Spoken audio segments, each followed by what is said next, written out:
A community in mourning, devastated by a shocking mass shooting which left over a dozen people dead and scores injured. On Wednesday evening, a man opened fire on Shiite worshippers at the Shiraz shrine, the holiest site in southern Iran. While early reports stated that there were 3 attackers, a judiciary official told local media that there was only 1. Security sources told local media that the fighter began his attack by shooting at multiple Iranian policemen and shrine guards, killing and wounding several of them. The Islamic State published a statement claiming responsibility for the attack.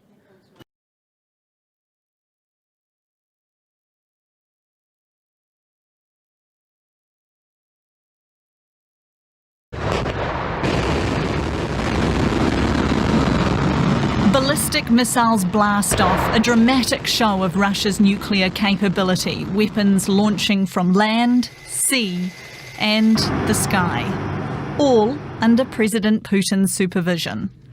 Russia's defence minister reporting the drills, which are held annually, simulated a massive nuclear strike in retaliation for a nuclear attack on Russia. The exercise comes as Putin blamed the United States for its involvement in the conflict. Putin again claiming Russia is preparing a so-called dirty bomb. Dirty bombs contain radioactive material but are not nearly as powerful as nuclear bombs. His claims have been roundly rejected by Ukraine and Western leaders.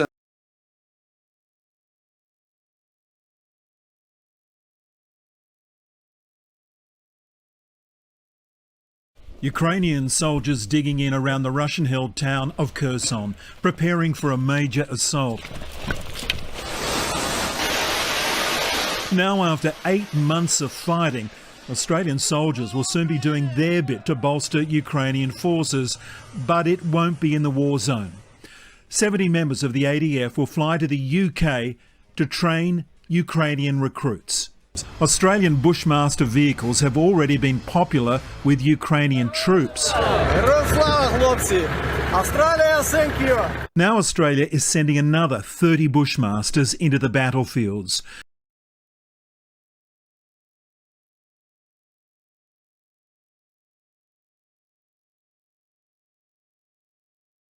Now, South Africa says it will allow a sanctioned Russian oligarch to dock his superyacht in Cape Town.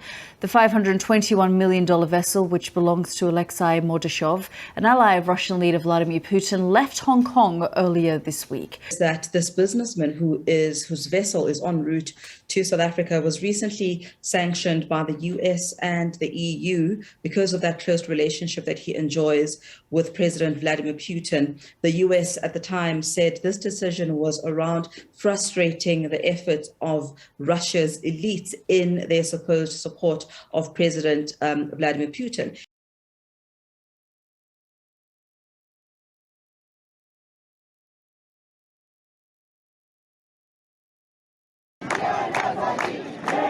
Chanting "Women, Life, Freedom," thousands of people gathered at Aichi Cemetery in Kurdistan Province, the final resting place of Mahsa Amini.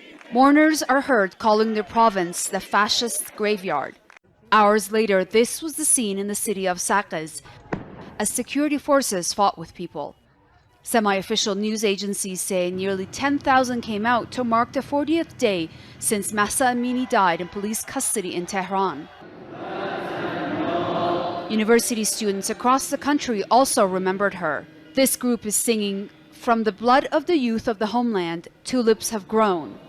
Scuffles broke out in another university across the city, and police used tear gas to disperse students in at least 2 institutions in Tehran. The student protests were not just in the capital, but across the country.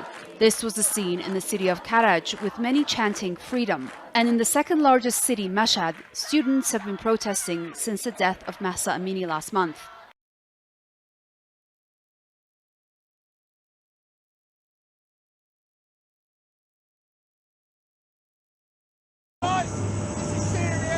These pictures, filmed on the helmet camera of a member of the Dover lifeboat crew, show the recent rescue of 5 people in the Channel. They all made it safely to shore, but they're joining an asylum system which is buckling and costing millions a day in accommodation alone, according to information revealed by the Home Affairs Select Committee. Every day, £5.6 million is being spent on hotels for asylum seekers. That's on top of £1.2 million on housing for Afghan refugees evacuated after the fall of the Taliban. So far this year, 38,000 people have crossed the channel in small boats, compared with 28,500 in the whole of last year.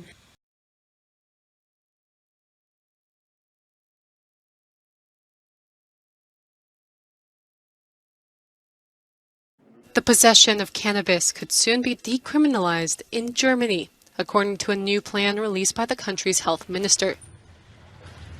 Under the new proposal, adults will be allowed to grow up to 3 cannabis plants and buy a small amount of marijuana in specific stores, though the use of the drug will still be barred from people under the age of 18. According to the German health ministry, an estimated 4 million people already use cannabis in the country, and around a quarter of Germans between the ages of 18 to 24 used it last year.